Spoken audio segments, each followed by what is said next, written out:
we were laid off at the time. And that's when you heard the story about my wife and I sitting around the kitchen table or dining room table. We decided to start a business. Said, we'll start our own business and I can always lay myself off. And that's what we did.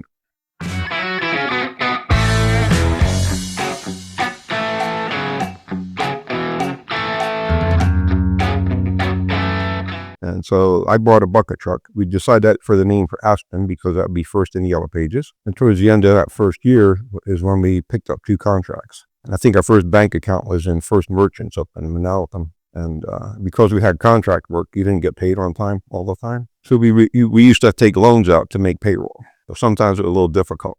I went into my own business, bought the business from a fella that I worked with because we all got laid off in the 70s. Bought his business and immediately got a job at Becker's Tree Service so I could pay for the business. I just had no work. And that's where I met Steve. I lived in Asbury Park. And as it turned out, Steve was living in Asbury Park. And I lived on this one street with a house faced like this way. And he was living in a house over here. But I didn't notice him because of Steve. I noticed the girl that was about my age on the front porch. So an infatuation developed. I wound up talking to her, and that's how I met Steve. Back in the day when I was young, Chizzy was young, Joe Aufiero was young, Joe Bierski was young. All these guys, we started working. And we didn't have all the equipment you guys have today. I did some estimating. Steve did estimating. He didn't like to do estimating. So I did it quite a bit.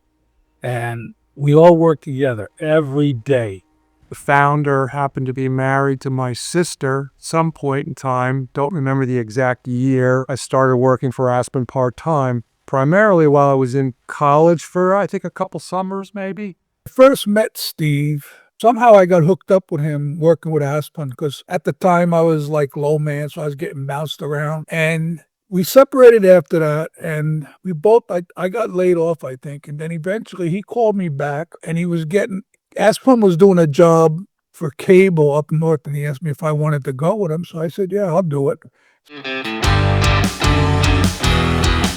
Clearing Normandy Road, 15 miles of road and railroad track all the way to Sandy Hook. It was Earl Ammunition. That's where we joined forces and got the job done. Steve had the contract. We joined forces with my crew and his crew. We stayed there until the job was finished, and that was memorable moments there, a lot of them. Yeah. My earliest recollections would be going back to a job that Aspen got. They got a job working out at Earl along the railroad tracks, trimming brush and trees, clearing, keeping the railroad tracks clean, basically. That was a summer job.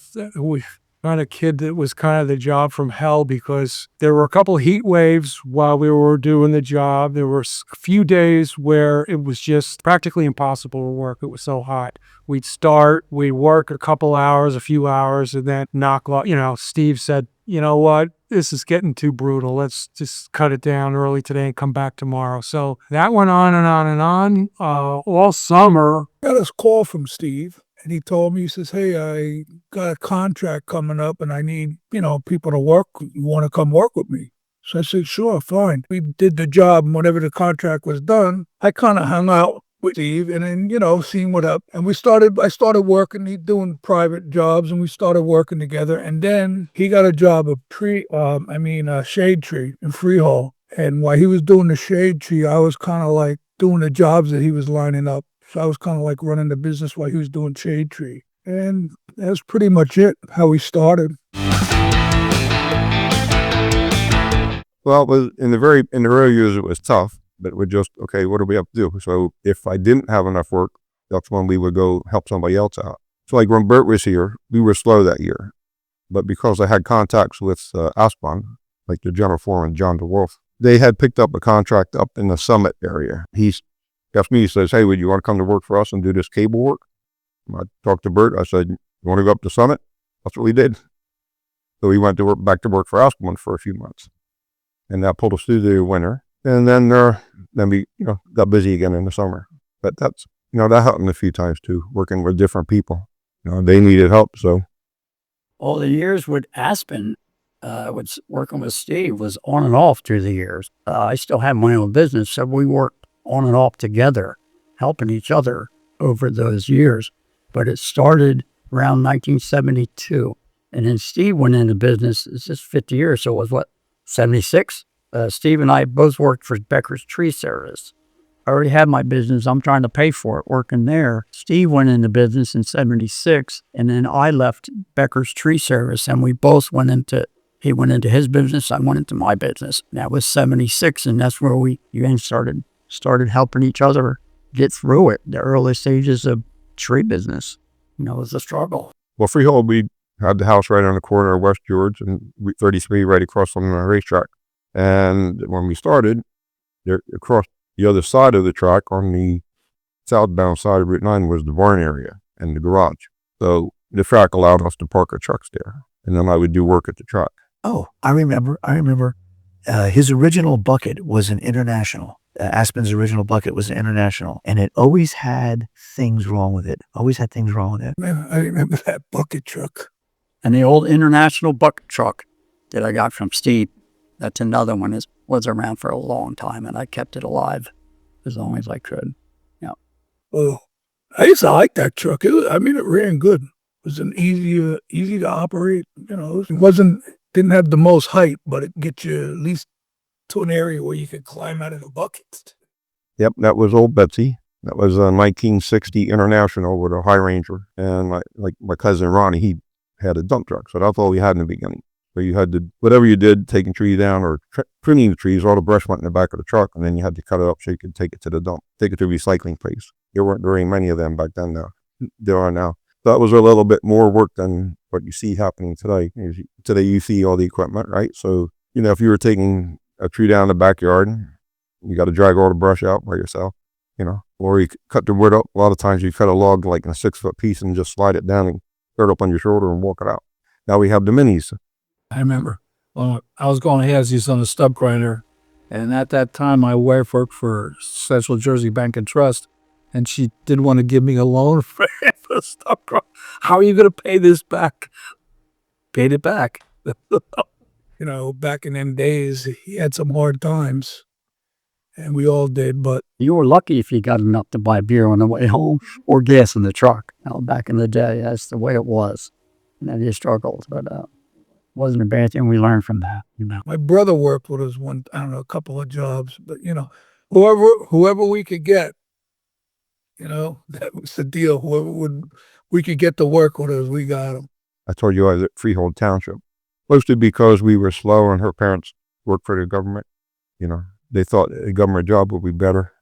So while I was at Freehold Township, sometimes like Joe and my wife would go out to work on the smaller jobs that I knew they could take care of. So she was already put her lumberjill boots on and her hard hat. And they'd go out in the field and help them. And the guys liked it, whoever she was with, whether it was Joe or Kevin, because they always got good tips. When Laura would come work with us, I really enjoyed having her with us. And the reason I enjoyed having her with us is because we got tips. We very rarely got tips. We very rarely got offered water. As a matter of fact, if somebody offers me water, usually when it's hot, I go, I have enough, but thank you for thinking of us. And Laura would be there. People come out and give us a tip. Want to come to work with us, Laura? Come on. There was never really a dull moment. I guess it was good in a way because we kind of kept each other going, and even in tough conditions most of the days there. But those guys were tough. They could work me really under the table for the most part. They kind of pulled me along, like, you're doing okay, come on, keep going. And that was the way it went, day after day. Storm work, we were down storm work, did a lot of storm work, rope burns on your hands, stuff, all those things add up after all these years. And that's just the way it was.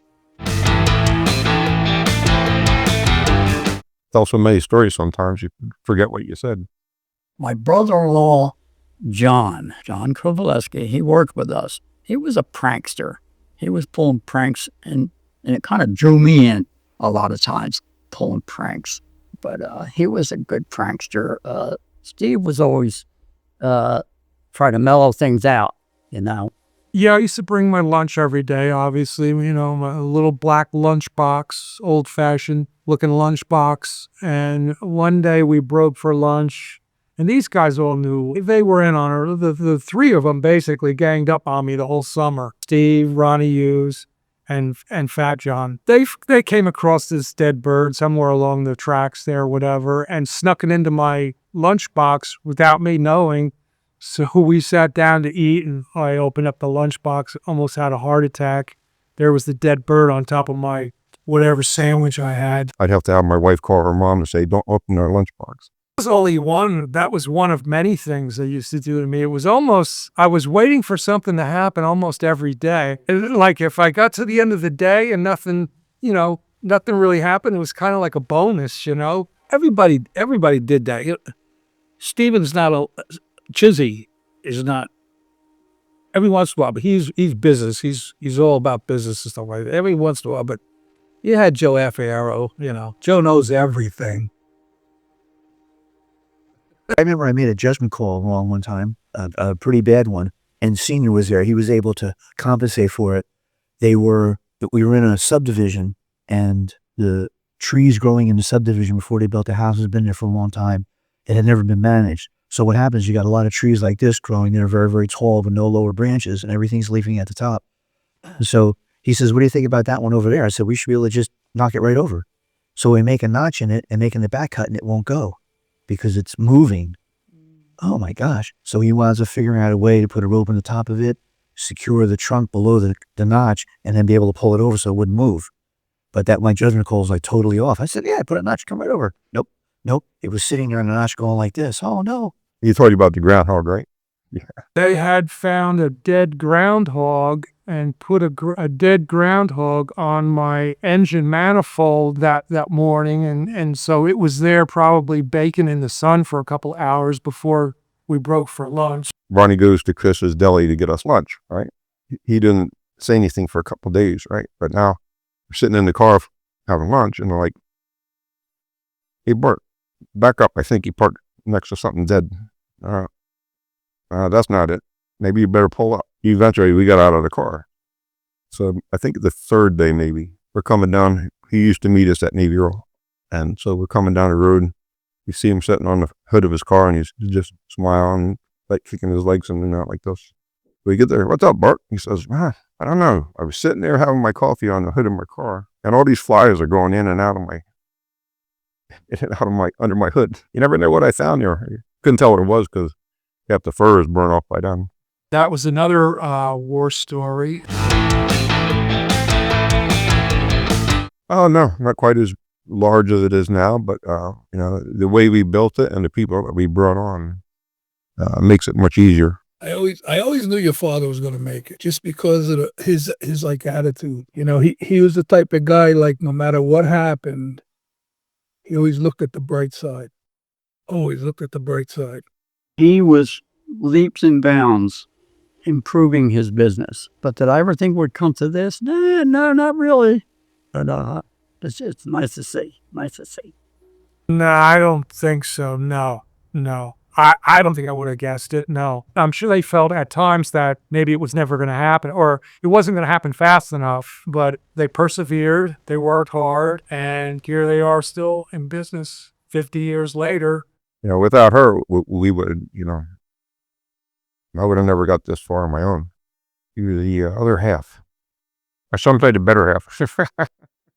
Even when I had to leave, I said to myself, I know it's going to hurt him, but I know him. He'll find a way. And I just wished I was there along for the ride. What would I say to somebody 50 years down the road? God bless your buddies. Listen to what Steve says and keep it going. Hang in there and work safe. That's all I can say.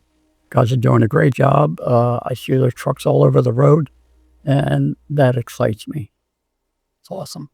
Oh, that we can continue to, like we have, make it a place where people want to come to work, raise their families. Just remember this hard work and where it's coming from. If you take a look at the old man, he's honest and he treats you decent, and he's a good man to learn from. Hopefully he lives for 160 years. I hope he does. Keep this business going. Just keep this business going. No matter what. Keep up the good work. Congratulations on 50. If we can do it, 50 more, but just keep up the good work. Yeah, Larry would have been so proud. I'm proud of everybody. You don't do something like this on your own.